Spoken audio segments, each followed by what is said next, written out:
Hello friends, તમારું અમારી ચેનલમાં હાર્દિક સ્વાગત છે. આજે આપણે ડિસ્કસ કરવા જઈએ છીએ મનબા ફાઇનાન્સના આઈપીઓ વિશે. તો આઈપીઓ ઓપન થશે ક્યારે? 23 સપ્ટેમ્બર, એટલે કે સોમવારથી ઓપન થાય છે.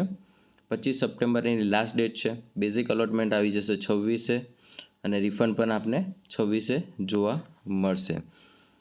અને 30 તારીખે શું છે? લિસ્ટિંગ થઈ જશે શેર માર્કેટમાં. હવે આપણે જોઈ લઈએ કે રિટેલ કોટામાં 35% રાખવામાં આવ્યો છે, એટલે કંપની એઝ અ પ્રોફિટેબલ ગણી શકીએ છીએ.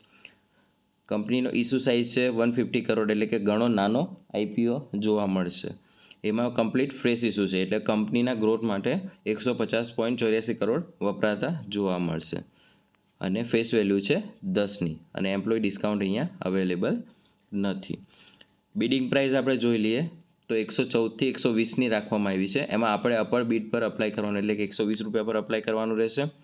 એક લોટમાં 125 શેર આવશે, એટલે તમારું મિનિમમ ઇન્વેસ્ટમેન્ટ આવશે 15,000.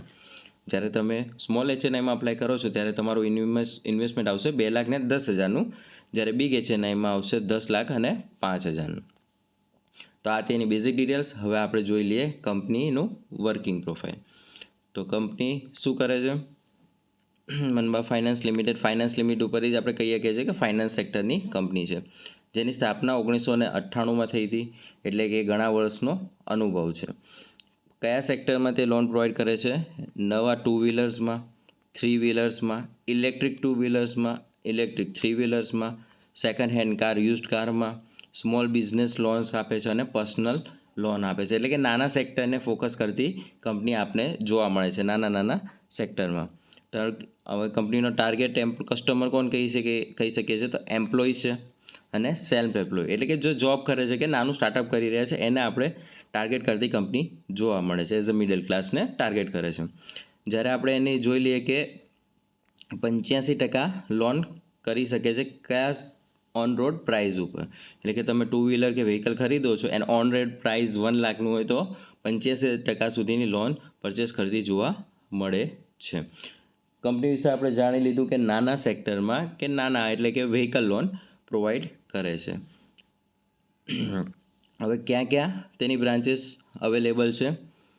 તો અર્બન, સેમી અર્બન, પછી મેટ્રોપોલિટન સિટીમાં, પછી ટાઉન, બધામાં તેની અવેલેબલ છે. કેટલા? 1100 ડીલર સાથે તેની ડીલ છે, મતલબ 1100 ડીલર્સ વ્હીકલ ડીલર સાથે એનું ટાઈપ છે.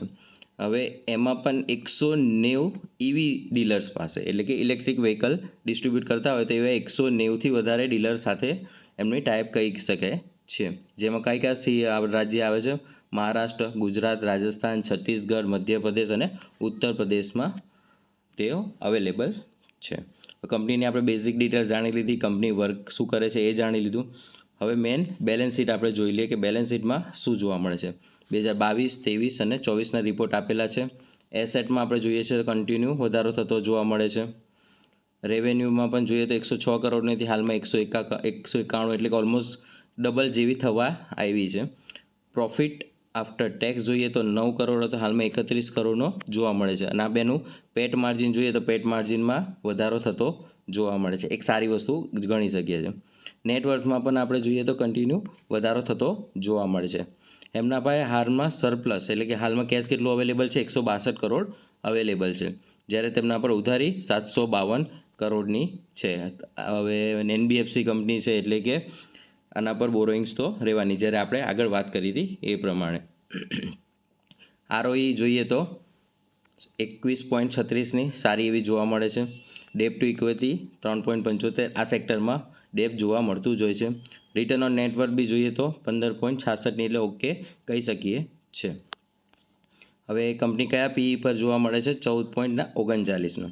હવે ઓલરેડી લિસ્ટેડ પ્લેયર સાથે કમ્પેર કરીએ કે વેલ્યુએશન મોંઘી રાખી છે કે સસ્તી રાખી છે. તો ઓલરેડી લિસ્ટેડ પ્લેયરમાં છે બેટ ફાઇનાન્સ, અરમાન ફાઇનાન્સ, માસ ફાઇનાન્શિયલ. તો એમના કમ્પેરિઝનમાં પીઈ હાલમાં જોઈ લઈએ તો નથી સસ્તો નથી મોંઘો, પરંતુ સસ્તા કરતાં સહેજ મોંઘી સાઈડ જ રાખવાની છે, એટલે કે વેલ્યુએશન સહેજ એવરેજ કરતાં વધારેની મોંઘી સાઈડ રાખવામાં આવી છે. કેમ કે આપણે જોઈએ છે કે એનો પી કેટલા 14નો છે, ને અહીંયા આપણે પી જોઈ લઈએ તો આના કરતાં વધારે છે, આના કરતાં વધારે છે, આના કરતાં ઓછો જોવા મળે છે. એટલે વેલ્યુએશન થોડી કોસ્ટલીયર કહી શકીએ છીએ. But to average to costly side કહી શકીએ છીએ. હવે કંપનીનો મેઇન ઓબ્જેક્ટ શું છે પૈસા લેવાનો, તો ફ્યુચર કેપિટલ રિક્વાયરમેન્ટ એટલે ફ્યુચરમાં કંપનીને લોન પ્રોવાઈડ કરવા માટે પૈસા જરૂર પડશે તેના માટે આઈપીઓ લાવે છે. હવે હાલની કન્ડિશનમાં કંપનીનું જીએમપી જોઈ લઈએ તો જીએમપી 50% જેવું ચાલે છે, એટલે કે પર લોટ કેટલું બેનિફિટ જોવા મળશે 7,500ની હાલની કન્ડિશનમાં થતું જોવા મળે છે, પરંતુ જીએમપી ઉપર નીચે થતું હોય છે.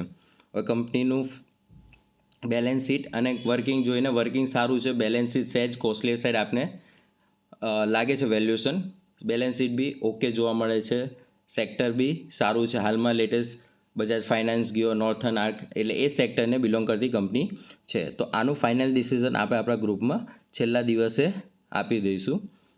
તો આવા જીએમપીના અપડેટ, આઈપીઓના અપડેટ જાણવા માટે અમારી ચેનલને લાઇક કરો, કોમેન્ટ કરો અને સબસ્ક્રાઈબ કરો.